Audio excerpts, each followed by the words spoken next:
नमस्कार और साक्षी न्यूज नाटक और आप सभी का स्वागत है। दिल्ली पुलिस अपनी लिव इन पार्टनर की हत्या के आरोपी 28 वर्षीय युवक आफताब पूनावाला को मंगलवार को छतरपुर के जंगल में लेकर गई, जहां उसने अपनी प्रेमिका श्रद्धा के शव के टुकड़े फेंके थे। एक वरिष्ठ पुलिस अधिकारी ने बताया कि इस हत्या की जांच के तहत आरोपी आफताब अमीन पूनावाला को छतरपुर के जंगल के अलावा शहर के कुछ अन्य स्थानों पर भी ले जाया गया। जब आफताब पूनावाला को पुलिसकर्मी जंगल में ले गए तब उसका चेहरा कपड़े से ढका था तथा कैमरामैन और पत्रकार उसका फोटो और बयान लेने के लिए आपाधापी कर रहे थे। आफताब पूनावाला ने जांच के दौरान पुलिस को बताया है कि शादी को लेकर झगड़ा होने के बाद उसने अपनी साथी श्रद्धा वाकर को मार डाला तथा उसके शव को टुकड़ों में काटने का विचार उसे एक अमेरिकी टेलीविजन सीरीज डेक्स्टर से आया।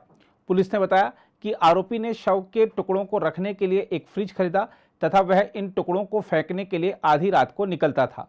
पुलिस के अनुसार आरोपी ने इन टुकड़ों को फेंकने की योजना इस आधार पर सावधानीपूर्वक बनाई थी कि शरीर का कौन सा हिस्सा जल्द से जल्द सड़ना शुरू हो जाता है। पुलिस के मुताबिक आरोपी ने जिन इलाकों में शव के टुकड़ों को फेंकने की जानकारी दी, वहां से 13 टुकड़े बरामद किए गए हैं, लेकिन फॉरेंसिक जांच के बाद ही पुष्टि हो सकेगी कि क्या ये पीड़िता से जुड़े हैं।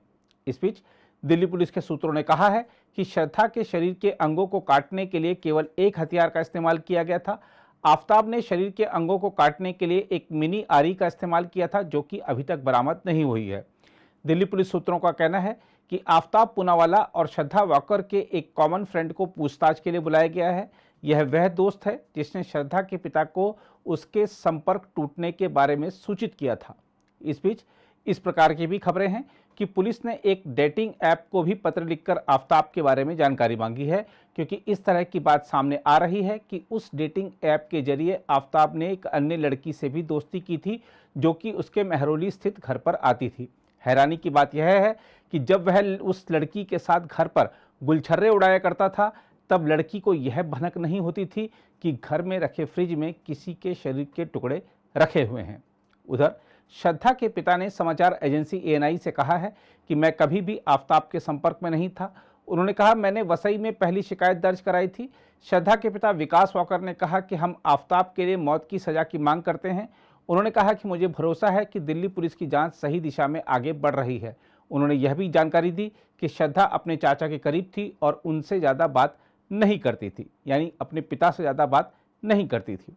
बहरहाल दूसरी ओर इस मामले को लेकर देश में बढ़ते आक्रोश के बीच राष्ट्रीय महिला आयोग की अध्यक्ष रेखा शर्मा ने इस मामले में समाज, जहां श्रद्धा नौकरी करती थी उस ऑफिस और जहां श्रद्धा रहती थी, उनकी संवेदनशीलता पर ऐसे बुनियादी सवाल उठाए हैं जो बहुत ही वाजिब हैं। एक बहुत बड़ा सवाल खड़ा होता है सोसाइटी पे भी और ऑफिस पे भी कि 6 महीने से अगर जिस भी ऑफिस में वो काम करती थी बच्ची श्रद्धा, वो कहाँ कैसे नहीं पता चला उनको कि 6 महीने नहीं आई है एम्प्लॉय उनकी, तो कहाँ गई? या आस पड़ोस वालों ने क्यों नहीं नोटिस किया कि वो लड़की कहाँ थी? अगर वो आती जाती थी उस फ्लैट में तो कहाँ गई वो लड़की? क्यों नहीं 6 महीने तक किसी को भी पता चला कि वो लड़की कहाँ है? चाहे फैमिली को हो या सोसाइटी को हो या ऑफिस को हो, बहुत बड़ा सवाल खड़ा करती है कि आज हमारी दुनिया कहाँ जा रही है, कि हमें अपने आस पड़ोस का भी नहीं पता, हमें अपने परिवार का नहीं पता 6 महीने से, हमें अपने एम्प्लॉय का नहीं पता। इसमें इन्वेस्टिगेशन प्रॉपर होना चाहिए और इन्वेस्टिगेशन में जब कोर्ट में जाए केस तो इतना पक्का हो कि कोर्ट उसको छोड़ ना दे।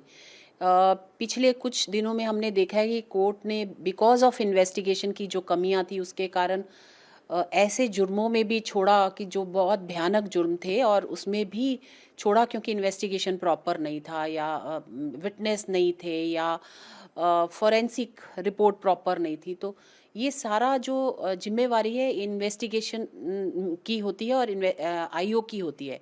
आईओ अगर प्रॉपरली इन्वेस्टिगेट करे और चार्जशीट प्रॉपर बनाई जाए, तब मुझे लगता है कि ऐसे केसेस अपने मुकाम तक पहुंचते हैं। और इसमें एक मैं जैसा कह रही हूँ कि एग्जाम्पलरी पनिशमेंट मिलनी चाहिए उसको, हैंग टिल डेथ। इससे और क्योंकि उसने ना केवल मारा, उसके टुकड़े करके एक बड़ा प्लान्ड मर्डर था।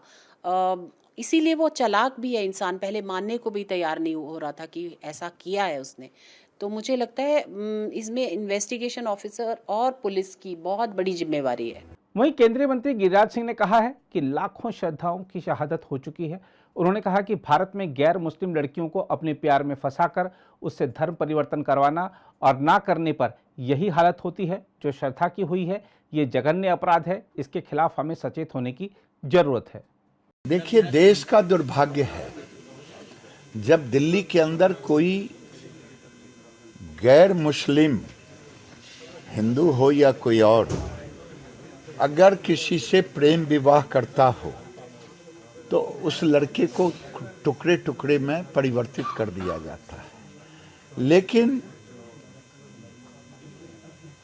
नाम बदल के, शोला बदल करके, भेष बदल करके, फुसला बहला करके हिंदू लड़कियों को, जो मुंबई में घटना हुई है, उस मुस्लिम लड़कों ने अपने साथ विधिवत, जैसा उसके परिजन कह रहे हैं कि उन्होंने एक तरह से लिविंग रिलेशन नहीं बल्कि वैवाहिक रिलेशन के रूप में, और जब उसके बाद उसे टुकड़े टुकड़े करके फेंक दिया, ये दुर्भाग्यपूर्ण है। इस देश के अंदर में ये एक लव जिहाद,